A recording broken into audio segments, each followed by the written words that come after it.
하반기에도 중국 경제는 기대만큼 튀어오르지 못할 전망이다. 중국 정부가 자국 성장을 제약하는 대내외적인 문제를 빠르게 해결하기에 역부족이기 때문이다. 한국 경제 성장률과 직결되는 수출입 성과도 상반기와 진배없을 것으로 보인다. 미중 갈등과 서방국의 역내 공급망 강화로 중국 성장세 둔화는 강화될 가능성이 크다. 이에 전문가들은 한국이 중국에 대한 디리스킹 전략을 준비하는데 기술 비교 우위 등 경쟁력 제고를 우선해야 한다고 강조한다. 중국 기술에 대한 미국 견제를 활용해 기술 격차 유지도 주요 방안으로 떠오른다. 이는 국내 기업의 생존과도 연결된다. 7일 이치훈 국제금융센터 신흥경제부장은 본지에 시포 등 미국에 적당히 협력해 반도체 수출 통로가 막히지 않게 하는 한편 중국이 기술 개발을 못하게 미국 앞세워 견제하고 이를 중국과 기술 격차 확대하는 데 활용해야 할 것이다라면서 동시에 요소수, 히토류, 전자부품 등 주요 공급국이 중국이기 때문에 부품 공급망 문제가 생기지 않게 적절한 선을 찾아야 한다라고 말했다. 한국은 과거 대중국 주력 수출품이었던 디스플레이, 스마트폰 등 모두 중국에 뒤처진 상황이다. 마지막 하나 남은 게 반도체인데 이마저 중국 기술이 한국 기술을 상당 부분 쫓아왔다. 이 부장은 제세 시장 확대에서 중국 의존도 줄이는 건 맞지만 잘 수출하던 거 딴 데로 가자는 건 국가 경제에 타격이 될 수 있다. 대체 시장 발굴이 만만치 않은데 일단 중국 시장에서 최선을 다해야 한다라면서 중국에 대한 반도체 수출이 절반을 넘는 상황이고 중국 공급망에 취약하기 때문이다. 견제하되 팔 수 있는 건 파는 방향으로 실익을 추구해야 한다라고 제언했다. 중국 경기 회복세가 기대보다 더딘 상황에서 국익을 중심으로 하반기 전략을 수립해야 한다는 것이다. 기술력 경쟁력이 핵심이다. 국제금융센터는 지난 3일 공개한 중국 위기론에 대한 평가 및 시사점에서 중국 경제 위기의 방아쇠가 될 수 있는 6가지 요인에 주목했다.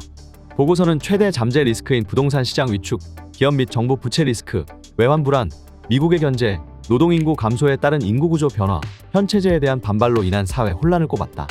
보고서는 해당 리스크에 대해 중국 당국이 단기적, 개별적으로는 관리할 수 있지만 장기적인 구조적인 문제로 확장할 우려가 있다고 봤다. 특히 부동산 시장 위축은 정부 재정을 악화시키면서 정부 주도 성장을 제약하고 경제 체제 불안까지 야기할 수 있다. 이는 연초 회복됐던 주택 가격이 지난 5월부터 하락세로 전환되면서 경제 심리를 위축시키면서 제기되고 있다. 중국 부동산은 정부 세입 중 약 25%를 차지한다. 가계 자산의 비중도 약 70%를 차지한다. 이 때문에 재정, 소비 등 경제 전반에 부정적인 영향을 끼칠 수 있다. 기업 부채 증가도 경기 둔화에 큰 역할을 한다. 기업 부채는 국내 총생산 GDP 대비 158%로 정부와 가계보다 크게 상회하면서 은행 부실은 물론 민간 투자 여력이 위축, 경기 부진을 심화시킬 우려가 나온다.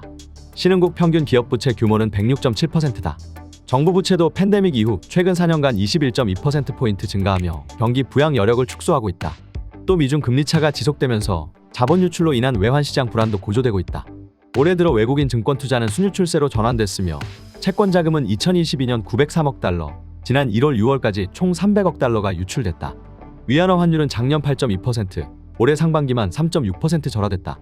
이에 외국인의 부동산 투자 유인도 축소될 우려도 나온다.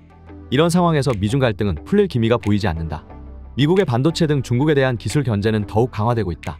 미국은 연합세력 구축을 본격화하고 있으며 대중국 기술 견제 일환으로 반도체 우회 수출 경로인 미국 기업의 클라우드 서비스에 대한 중국 기업의 접근 제한을 위한 법안도 마련하고 있다. 중국도 반간첩법, 대외관계법 등을 제도화하면서 대미국 강경 기조를 강화하고 있다. 여기에 중국의 노동인구 감소와 고령화, 청년 실업 급증에 따른 현 체제에 대한 반발 현상도 중국의 발목을 잡는다. 다만 당국의 감시 시스템과 낮은 정치 관심 등으로 단기적으론 정치체제 붕괴로까지 이어질 가능성은 낮다. 한국은행의 하반기 중국 경제와 수출입 전망도 부정적이다. 한은 북경사무소가 지난 4일 낸 2023년 하반기 중국 경제 전망 및 주요 이슈에서 하반기 중국 경제는 중국 정부의 적극적인 재정 및 통화 정책으로 올해 5% 내외 성장세를 기록할 것으로 전망했다. 그러면서도 가계, 기업 등 경제 주체들의 중국 경제에 대한 신뢰가 회복되지 않아 소비 및 투자 등 내수 회복이 더딘 데다 수출 둔화 우려도 높은 상황이므로 빠른 회복세를 보이기는 어려울 것으로 보인다라고 분석했다. 한은도 중국 성장의 하방 리스크로 중국의 부동산 경기 부진, 지방정부 부채 리스크, 미중 갈등과 우크라이나 사태 장기화에 따른 금융시장 변동성 확대 등을 지목했다.